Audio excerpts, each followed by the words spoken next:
నీకు తల్లిదండ్రి ఇద్దరు లేరురా. తల్లి ఆయనే అయ్యాడు, తండ్రి ఆయనే నిన్ను బతికించుకొచ్చాడు ఆయన. మీకోసం నాకు తోడై ఉన్నాడు. తల్లిదండ్రులు ఉన్నోళ్ళ పిల్లలు సామాన్యులాగుంటే, తల్లిదండ్రి ఇద్దరు లేని అనాథలుగా ఉన్న మిమ్మల్ని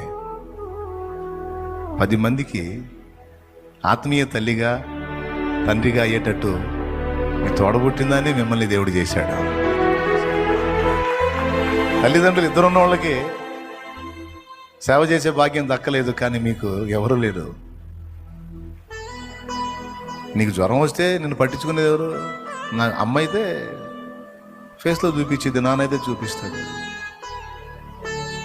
మేమంత కనెక్ట్ అవుతామా?